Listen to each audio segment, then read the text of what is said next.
Il y a quelques jours, j'ai publié une vidéo après 1 an et demi d'absence. Comme vous avez pu le constater, il s'agissait là de sujets qui n'avaient strictement rien à voir avec ce que vous aviez l'habitude de trouver sur ma chaîne. Et ça a suscité pas mal de réactions. Des messages encourageants, et je vous en remercie, mais aussi de l'incompréhension, des interrogations et parfois même de la colère. C'est pourquoi j'ai sélectionné quelques-uns de vos commentaires afin d'apporter un peu de précision. C'est parti.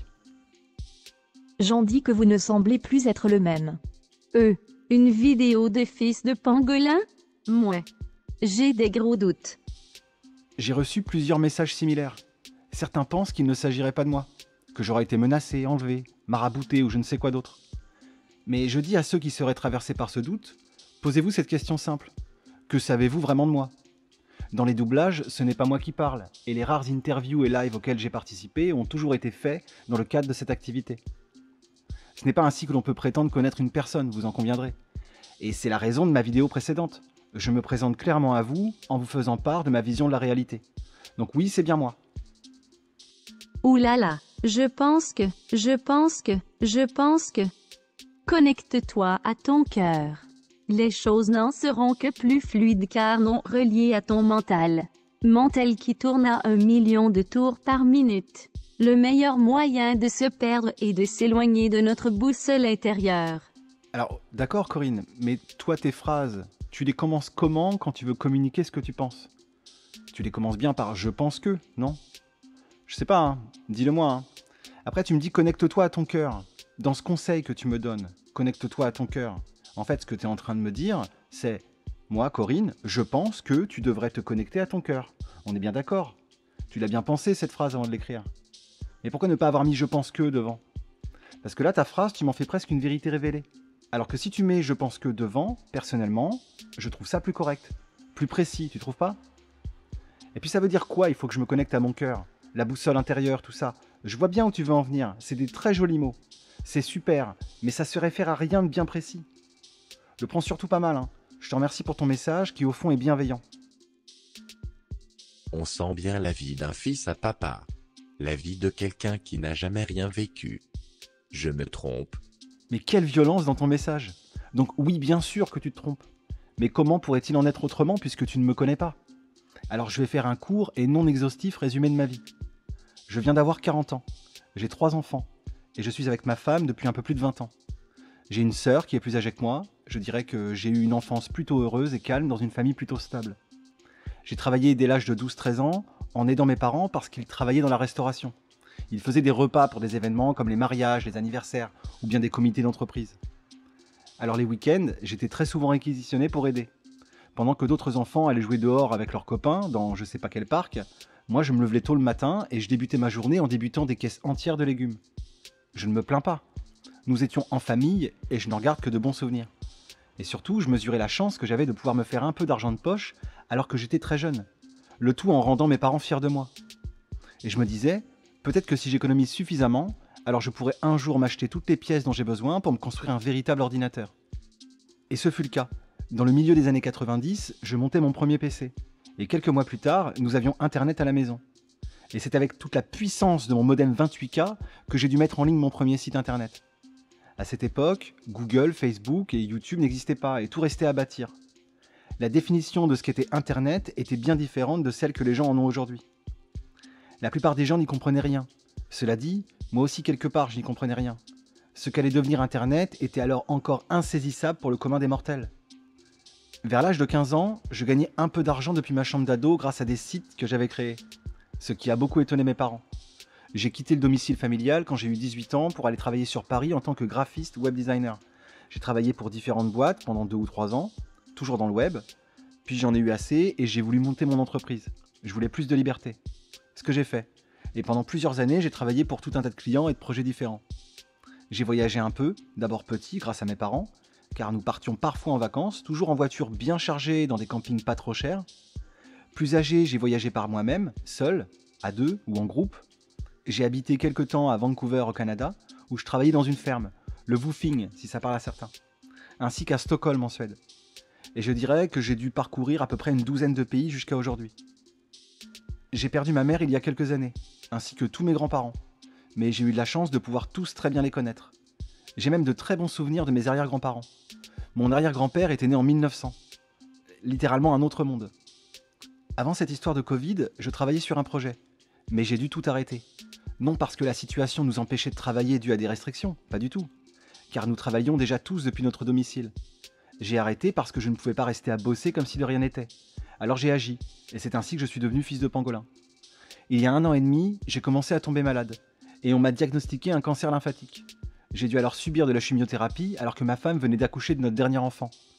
C'était pas la meilleure période de ma vie, comme vous pouvez vous en douter, et je vous en épargne ici les détails. Mais si vous voulez en savoir plus, alors je vous mets un lien dans la description. Donc voilà, idiot sans nom. Je sais que c'est un peu court, mais j'espère que tu as maintenant une meilleure vision de ce à quoi a pu être ma vie jusqu'à aujourd'hui. La prochaine fois, essaye juste d'être moins présomptueux alors que tu ne sais rien de ma vie. Et essaye d'être moins méchant. Détends-toi. C'est joli, c'est une construction mentale. Sauf que, le jour où tu souffriras dans ta chair, physiquement ou mentalement, je ne te le souhaite pas du tout, tu changerais peut-être de point de vue. Alors oui, bien évidemment que c'est une construction mentale. Qu'est-ce que tu voudrais que ce soit ? Je projette dans le futur la façon dont des technologies existantes vont très certainement converger. Donc c'est de fait une construction mentale. Mais quel rapport entre le fait que je souffre et ma vidéo ? Quel est le rapport entre ma souffrance personnelle et la réalité virtuelle ? Je veux dire, ça me sidère. Qu'est-ce que c'est que cette histoire ? Alors si quelqu'un a un indice, moi je prends. Hein. Apparemment c'était pas génial l'interrogatoire de la DGSI, car au bout d'1 an sans vidéo, je constate que ça baisse son froc devant l'avenir du transhumanisme et tout le reste. Emoji qui rigole, emoji qui rigole. L'interrogatoire de la DGSI ? Mais Siroups, t'es en plein fantasme, je n'ai subi aucune pression, aucune menace, rien du tout. Les seuls trucs qui se sont passés, c'était 1 ou 2 articles de presse dans lesquels j'étais cité. Et mon nom qui est ressorti lors d'une émission de télé au cours de l'affaire Tipeee. Mais ce ne sont pas des pressions, ce sont des journalistes, entre guillemets, qui ont fait ce qu'ils avaient à faire. Tu m'écris, je te cite, que ça baisse son froc devant le transhumanisme. Moi je constate surtout que tu mélanges tout. Dans quelques commentaires que j'ai reçus, cette idée est parfois revenue. Comme si ma vision de la réalité était le fruit de mon désir. Mais rien n'est moins vrai. Et réécoute ce que je dis. Et tu verras que je ne fais pas mention de ce futur comme mon désir. Je cherche justement à comprendre sans juger, sans appliquer un regard moral. Sur ces technologies, justement. Jamais je ne dis que c'est bien ou non. Jamais je ne dis que c'est ce que je veux ou non. C'est simplement ma vision de la réalité. Le modèle que je m'en fais en fonction des données qui me sont parvenues jusqu'à aujourd'hui. C'est pas ce que je veux, c'est ce que je vois. Je vois bien que j'ai été incompris par certains, qui m'ont dit que je fantasmais, mais vous êtes clairement hors sujet. Je m'informe de ce qui existe aujourd'hui, de ce que l'humain est capable de créer, c'est-à-dire que je me mets au courant des avancées technologiques, je les observe, je les teste parfois quand c'est possible, et enfin j'extrapole un peu pour sonder le futur. Pas besoin d'être transhumaniste ou geek pour comprendre que les PNJ dans les jeux vidéo, les personnages non joueurs, seront à l'avenir remplacés par des intelligences artificielles. Alors, ça ne se fera peut-être pas partout, mais ça se fera inévitablement. Est-ce que je trouve ça bien ou pas bien ? Ce n'est pas mon propos. Et c'est là où on ne se comprend pas. Ce n'est pas mon propos. Mais si tu veux mon avis personnel sur l'IA en général, le voici. Est-ce que je pense que l'IA peut faire des choses dangereuses ? Bien sûr, très dangereuses. Et j'en parlerai. Il est des dangers qu'on ne voit même pas. Mais comment pouvons-nous espérer voir ces dangers si on ne s'intéresse pas un minimum à son fonctionnement ? Voir le danger, c'est regarder dans le futur. Est-ce que je pense que l'intelligence artificielle peut faire des choses merveilleuses ? Bien sûr, des choses incroyables, et j'en reparlerai aussi. L'intelligence artificielle est une technologie, et comme toute technologie, elle est à double tranchant. On peut sauver la vie de quelqu'un avec un scalpel, mais on peut aussi la lui prendre. Tout dépend de ce que l'on en fait. Est-ce que j'aimerais me faire implanter une puce dans la tête ? Non, jamais de la vie. Et d'ailleurs, je n'ai même pas parlé de ça.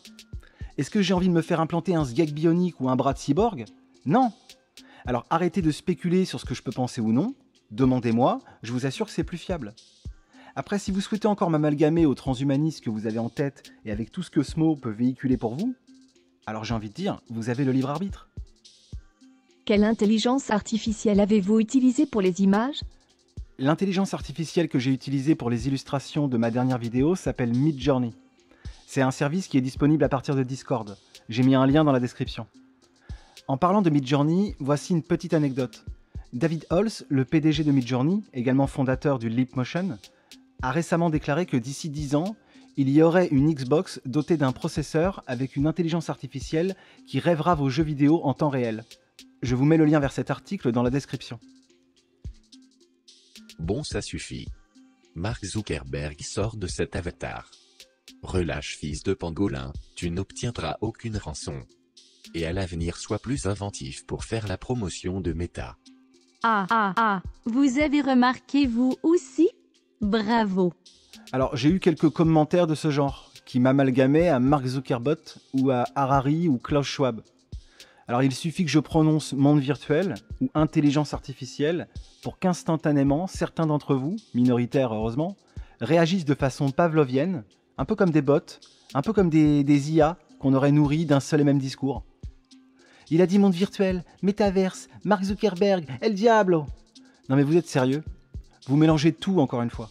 Ayez un peu de discernement. C'est comme si vous réduisiez tout l'internet à Google, alors qu'il existe des centaines de millions de sites internet. Les mondes virtuels ou l'intelligence artificielle n'ont pas attendu Mark Zuckerberg ni Harari pour exister. Les mondes virtuels ne leur appartiennent pas. Les mondes virtuels sont à nous tous comme les internets, qui en soi est déjà un monde virtuel. L'hypothèse que le monde soit une réalité virtuelle n'a pas été théorisée par Zuckerberg. L'Oculus Rift, même s'il lui appartient aujourd'hui, n'a pas été inventé par Mark Zuckerberg, mais par Palmer Luckey. En fait, je suis cette histoire d'Oculus Rift depuis sa genèse, sur Kickstarter en 2012. Et ce n'est pas par hasard. Je m'y intéresse parce que je considérais déjà à cette époque la virtualité de ce monde comme une hypothèse très sérieuse. Tout ça pour vous dire que cette idée mûrit dans mon esprit depuis des années déjà. Mais on reparlera de Zuckerberg, notamment du monopole qu'il cherche à bâtir sur les mondes virtuels avec Meta, et entre autres de la censure qu'il pourrait exercer à cause de cette centralisation. Je prends les paris, dans ses prochaines vidéos il dira qu'il est pour le vaccin obligatoire, et pour faire la guerre à la Russie. Alors Sharp il pète carrément les plombs. Mais qu'est-ce que tu racontes? Quel est le putain de rapport? Et tu prends les paris, alors je te conseille surtout pas d'aller au casino parce que tu vas te faire mal. Alors s'il vous plaît les gens, arrêtez d'avoir une vision des choses à ce point manichéenne. Certains gémissent parce que je parle d'intelligence artificielle, mais ironiquement, tout ce qu'ils arrivent à produire de leur cerveau est d'une binarité affligeante. Je vous assure que j'ai conversé avec des intelligences artificielles qui étaient bien moins binaires. Donc Sharp, tu vaux mieux que ça, fais un effort s'il te plaît. Seras-tu assez fort pour réaliser que tu as choisi la petite pilule bleue, fils de pangolin? Bon, alors cette histoire de pilule bleue, pilule rouge, franchement, ça, je trouve ça un peu chiant, quoi. C'est vraiment devenu le truc pour dire, bon bah ça c'est vrai, ça c'est faux. J'ai raison et t'as tort. 0 ou 1. Le niveau, pour moi, le niveau 0 de l'argumentation. S'il vous plaît, arrêtez de faire ça. Bonne chance, fils de pangolin, bon courage et reviens-nous vite. Plus tu tardes avec les chimères, plus il est difficile de revenir dans la réalité. Tu reviendras, j'ai aucun doute là-dessus. Ta destinée est tout autre. Nous t'attendrons. C'est quoi en fait? Vous êtes plusieurs? Qu'est-ce que c'est que cette histoire? Il y a des gens qui m'attendent? C'est quoi? C'est une secte? Mais tu me connais pas, FG. Tu m'as jamais vu. Comment tu peux mieux savoir que moi sur ce qui pourrait être ma destinée? Enfin, réfléchis quoi. Ça me fascine que tu arrives à écrire des trucs pareils, ça n'a aucun sens. Mais ton message m'a bien fait rire, hein. Il est plutôt bien intentionné en vrai. Alors merci, je te souhaite une bonne journée. Mais arrête de raconter n'importe quoi. Vidéo presque parfaite, sauf je partage pas pour l'intelligence artificielle, qui malgré qu'elle soit programmée par l'homme en sera probablement aussi sa destruction. Il y a rien de naturel là-dedans. Toute technologie fait partie de la nature. Donc pour toi, l'intelligence artificielle est naturelle? Alors voici une question importante, que dis-je? Fondamentale selon moi. Qu'est-ce que la nature? J'entends par là, qu'est-ce qui fait partie de la nature et qu'est-ce qui n'en fait pas partie? Donc voici mon point de vue. La nature se compose de la faune et de la flore, c'est-à-dire tout ce qui est végétation et tout ce qui est animal. Alors c'est une des définitions de la nature, j'entends bien.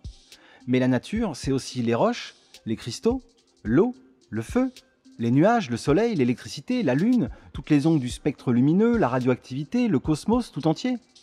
Toutes ces choses sont bien naturelles, n'est-ce pas? Elles ne sont pas en dehors de la nature. Elles ne sont pas surnaturelles, on est bien d'accord. Et l'humain dans tout ça?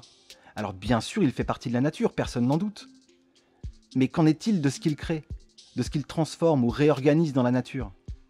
Est-ce que ça reste la nature? Alors vous êtes peut-être tenté de répondre non. Mais pourtant, prenez un nid d'oiseau par exemple. Un nid d'oiseau, ça fait bien partie de la nature, n'est-ce pas? Qui en doute? Personne, je crois. Les barrages de castors sont des constructions qui font partie de la nature, non? Au même titre qu'une termitière. Mais alors, pour quelle raison en serait-il différent de ma cabane dans les bois? Aucune. Il n'y a aucune différence. Au même titre que le nid d'un oiseau, ma cabane dans les bois fait partie de la nature. Alors je suis bien d'accord, elle n'a pas poussé là. C'est l'humain qui l'a construite. Mais il fait partie de la nature. La cabane en bois fait partie de la nature. Mais imaginons que cette cabane ne soit plus faite de bois mais de torchis, c'est-à-dire un mélange d'eau, de terre argileuse et de fibres. Fait-elle alors toujours partie de la nature? N'est-elle pas faite de matériaux issus de la nature et réorganisée par un humain provenant lui-même de la nature? Alors vous pourriez m'objecter qu'il y a eu transformation, mais transformation de quoi? De matière naturelle, n'est-ce pas? Est-ce qu'une ruche d'abeilles fait partie de la nature? Eh oui, qui en doute? Et pourtant c'est fait de matière transformée. Alors pourquoi en serait-il différent pour ma maison en torchis? Et si ce sont des briques, c'est-à-dire de la terre argileuse crue séchée au soleil, fait d'éléments et avec un processus naturel, est-ce que c'est encore la nature? Mais bien sûr que oui. Ce n'est pas parce qu'un truc ne pousse pas directement dans la nature qu'il en est exclu. Un silex taillé par des hommes des cavernes fait bien partie de la nature. Dans ce cas, pourquoi en serait-il différent d'une épée faite de métal? Les métaux font bien partie de la nature, non? Les flammes et la force du forgeron ne sont-elles pas naturelles? Alors, je ne vais pas vous refaire l'histoire entière des technologies, sinon on y passerait la semaine. Mais vous voyez où je veux en venir. Le problème avec les technologies, c'est que les gens s'imaginent que la technologie, c'est une tablette ou un PC. Il y a souvent un amalgame qui est fait entre un objet électronique et technologie. Et en plus de ça, on a tendance à étiqueter technologie ce qui est le plus technologiquement avancé. Et on finit par oublier qu'une paire de lunettes de vue, une fourchette ou un pansement sont tout autant de la technologie que le dernier iPhone. Un transistor fait partie de la nature. Votre voiture, votre smartphone et tous les logiciels qu'ils contiennent font partie de la nature. En fait, je crois que je ne peux pas mieux dire que ce que j'ai dit dans ma vidéo précédente. Alors je vais conclure avec ça. Au même titre que toutes les autres créatures, je considère que tout ce que l'humain modifie ou crée fait indubitablement partie de la nature. Mais surtout qu'aucune exception ne peut être faite, combien même son niveau extrême de complexité. C'est pourquoi je pense que toute technologie fait invariablement partie de la nature. Donc pour répondre à votre question, oui, je pense que l'intelligence artificielle, création de l'humain, certes complexe, est naturelle. Elle fait partie de la nature. Le vaccin, c'est la nature. Les chemtrails, c'est la nature. La bombe H, c'est la nature. Si tout est naturel, alors quelle est l'utilité du mot artificiel? Oui, les vaccins font partie de la nature. Mais ne me faites pas dire ce que j'ai pas dit. J'ai pas dit que ça existait à l'état naturel. J'ai pas dit que ça poussait sur les arbres. Mais je vois très bien où vous voulez en venir, car vous n'avez cité que des choses que vous jugez négatives. Mais le jugement moral que vous portez sur ces choses ne vous autorise pas à les exclure de la nature, car c'est hors sujet. Le mot artificiel s'oppose à naturel, dans le sens où une cabane est artificielle car créée par l'homme. Elle est donc artificielle et elle fait partie de la nature, au même titre qu'un barrage de castors. Il est artificiellement créé par des castors, mais il fait partie de la nature. Ce n'est pas contradictoire. Je suis d'accord que la technologie fait partie de la nature, puisque la technologie est une création humaine, et que les humains sont une part de la nature. Je trouve arrogant ou ignorant de penser que les humains puissent être autre chose. Alors bien qu'on soit d'accord, je pense pas qu'il s'agisse d'ignorance ou d'arrogance. En général, je pense que à chaque fois que j'ai discuté avec les gens, c'était parce qu'ils n'y avaient pas spécialement réfléchi. Je suis une machine biologique. Là se situe votre confusion. La nature crée des êtres vivants dotés d'émotions, capables de jouir, de souffrir, d'avoir peur, et aussi de mourir. Rien de comparable avec toute machine qui soit. La vie, la réalité est organique, le virtuel est insignifiant. Mais la nature crée tout un tas de choses qui ne sont pas dotées d'émotions. Je pourrais prendre 1000 exemples. Prenez les nuages par exemple. Ils ne sont pas dotés d'émotions, et donc ne sont ni capables de jouir, ni de souffrir, ni d'avoir peur ou de mourir. Donc vous racontez un peu n'importe quoi. Ensuite vous me dites, la réalité est organique. Donc je comprends même pas ce que ça veut dire. Et plus loin vous m'écrivez, le virtuel est insignifiant. Mais dites-moi, vous avez regardé ma vidéo via la virtualité insignifiante de l'internet. Donc si vous pensez vraiment que le virtuel est insignifiant, pourquoi vous avez posté un com dans ce monde virtuel? Bien, votre commentaire est bien réel, non? Bon, il est un peu éclaté, mais les informations qu'il contient et que vous avez transmises sont bien réelles. Ma réponse, elle est bien réelle. Je n'ai pas entendu parler de la foi, ni de notre Créateur. J'ai parlé de ma foi, mais ma foi n'est pas religieuse. Je la considère comme une construction logique. Alors du coup, je sais que c'est un peu bizarre d'appeler ça de la foi, mais au moins avec ce mot, vous comprenez de quoi je parle. Bien que j'ai dit que je pensais que le monde est une création, je n'ai en effet pas parlé de la notion de créateur, mais j'y viendrai. Cette vidéo vise les êtres humains qui n'ont aucun repère et qui se cherchent. Alors oui et non. La véritable motivation qui se trouve derrière cette vidéo réside tout d'abord dans un besoin que j'avais de m'exprimer sur ces sujets. Et si j'ai choisi de commencer par un résumé, c'est parce qu'il me paraissait plus judicieux de vous communiquer directement l'ensemble de ma pensée, avec sa finalité. Le décor est ainsi posé et je peux maintenant développer. Les images illustrent magnifiquement le propos qui part bien, à mon sens, avant de se perdre dans les délires d'une intelligence artificielle salvatrice. Pourquoi salvatrice? J'ai pas dit que c'était salvateur. Encore une fois, je n'ai jamais dit que l'intelligence artificielle était quelque chose de bon ou de mauvais. Elle est là et je la prends en compte, c'est tout. Le jeu vidéo est un art suprême. Fils de pangolin, tu es malade ou possédé par Satan. Ouais, et franchement, tu trouves pas que c'est un peu disproportionné? Genre je serais possédé par Satan juste parce que je pense que le jeu vidéo est un art suprême? Mais calme-toi. Mais oui, je considère que le jeu vidéo est supérieur, si tu préfères, prends ce mot-là. En tant qu'art devant tous les autres. Car il peut tous les contenir et que c'est une propriété unique que possède le jeu vidéo. Il peut contenir tous les arts picturaux, la peinture, le dessin, mais aussi l'architecture, l'écriture, la musique, la danse, la photographie, le design, la sculpture, le théâtre, le cinéma, le gameplay, la scénographie, etc., etc. Le jeu vidéo peut tous les contenir ou a vocation à tous pouvoir les réunir. Je viens de réécouter ta vidéo et je n'ai pas d'autre mot que « va des rétro Satanas ». Bon, alors je suis ni malade, ni possédé par Belzébuth, hein. Par contre, toi Manu, t'as pas l'air très net, hein. Je connaissais le Reductio ad Hitlerum, mais voici un nouveau concept, le Reductio ad Satanum. Mais merci quand même pour ce petit moment de bonheur, parce que franchement, tu m'as bien fait rigoler hein, quand j'ai lu ton commentaire. Mais calme-toi. Hein. Tu regardes trop la télé, toi. Viens passer une journée avec moi dans la réalité. Je t'invite. Alors, je n'ai pas la télé. Ça va faire plus de 10 ans que j'ai plus de télé, et les dernières années où je l'avais encore, elle me servait d'écran pour y mettre ce qu'on voulait. Je conseille d'ailleurs à chacun de faire de même, débarrassez-vous de votre télé. Sinon, merci pour ton invitation dans la réalité. Je connais déjà, je suis dedans, mais merci quand même, Sol Sérieux. Bof.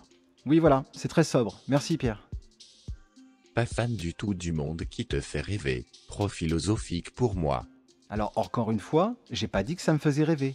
Par contre, comme tu le dis, les sujets abordés sont éminemment philosophiques. Et ça m'intéresse beaucoup. Je dis, repose-toi, prends soin de toi, arrête de penser, arrête de te projeter, vis maintenant. Ce que tu viens de traverser est difficile. Alors lâche du lest, profite de respirer, tu le sais aujourd'hui. Respire. Tout se fera. La machine est lancée, tu as joué ton rôle. Maintenant profite des gens qui t'aiment et vis. Merci Jean, je vais très bien. Et je prends soin de moi. D'ailleurs, m'exprimer sur les sujets qui m'intéressent fait justement partie de ce que j'appelle prendre soin de moi. Tu voudrais que j'arrête de penser, mais moi j'aime penser. Et que j'arrête de me projeter. Mais nous le faisons tous.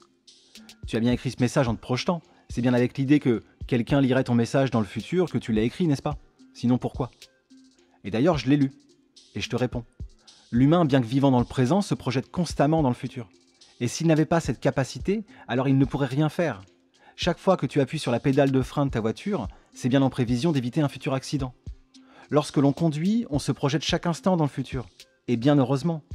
En fait, si tu ne te projetais pas dans le futur, tu ne démarrerais même pas ta voiture. Car pour aller quelque part, il faut bien se projeter. Si tu ne te projetais pas dans le futur, tu ne mettrais même pas un pied devant l'autre pour marcher. On met tous un pied devant l'autre en prévision d'aller quelque part. On met tous un mot devant l'autre en prévision d'exprimer ce qu'on a à dire.